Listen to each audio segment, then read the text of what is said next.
A new audio line has been found in Vesper's Host that may explain who or what sent the message through the anomaly. Also, its current status and the protocol it activated. This could be huge, and it could lead us straight into the mysteries beyond the frontier. Welcome, Guardians, let's take a look.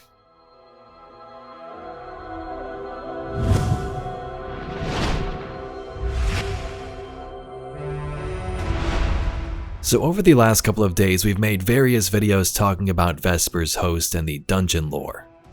But apparently there's an audio line that most people have missed about this possible entity or thing communicating through the anomaly.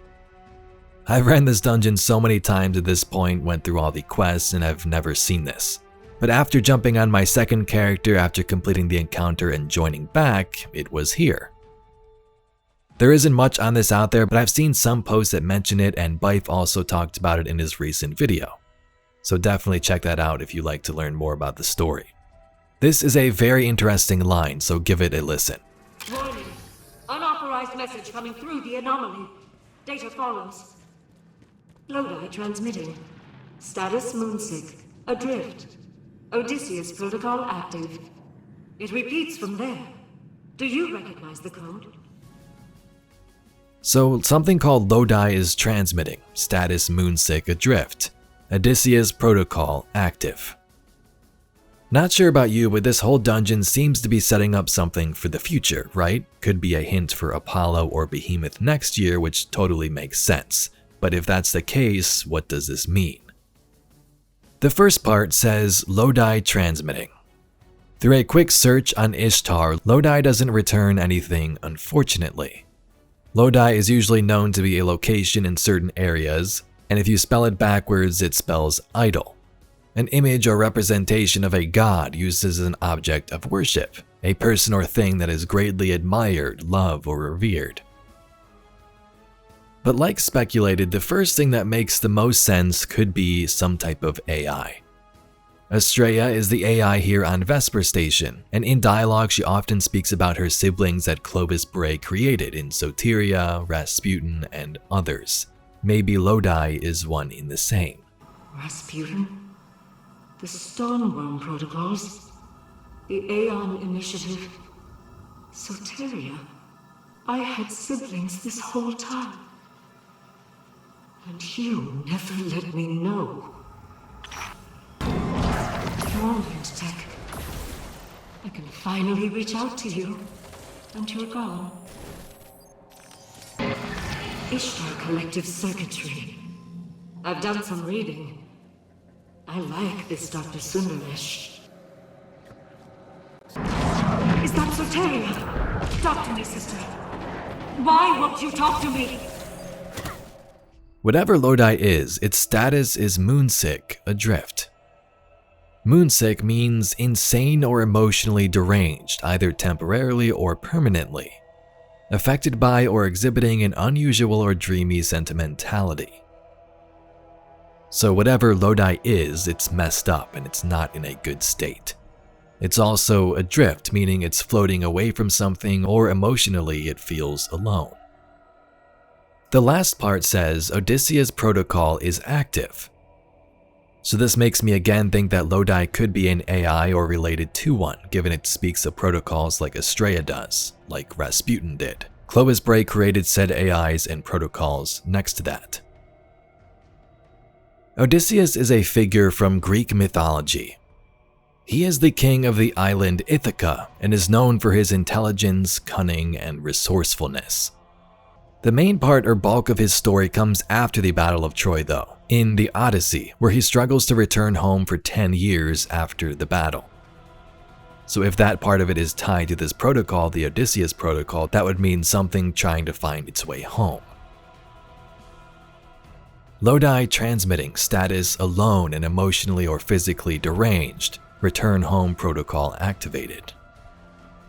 In the case of Vesper's Host, something, whatever it was, took control of the puppeteer, had Elixni build a portal, and this message came through.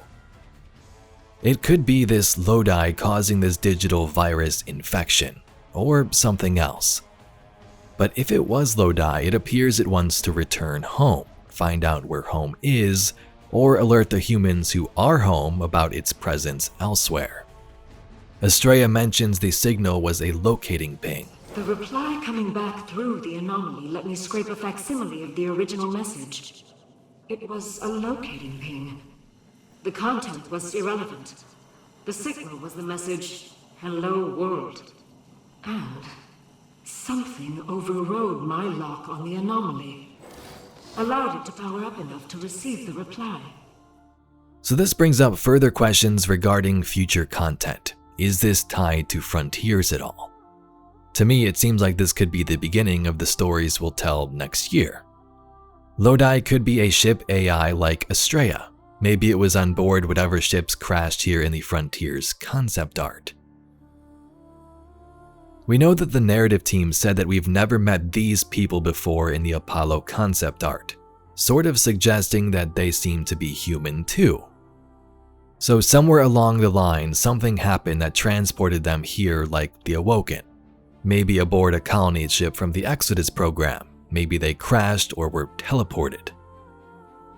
The place this Lodi is in is said to be incomprehensible, not able to be understood by us. So is it some type of digital realm? Is it a place like the Awoken Distributary where they were just transported into, a place that we can't really see in our current reality? The Zerf board is a new skimmer available at Zur. Its lore card speaks of traveling elsewhere and mysterious anomalies and signals. The description says, "Who knows where the next wave will take you?" The ship's a spruced up galliot, glorious in its pearlescent blue paint and bizarre angles. Just looking at it makes Rahila want to take it on a joyride clear out of the Sol system. Walking up the gangway into the ship itself makes her want to cry.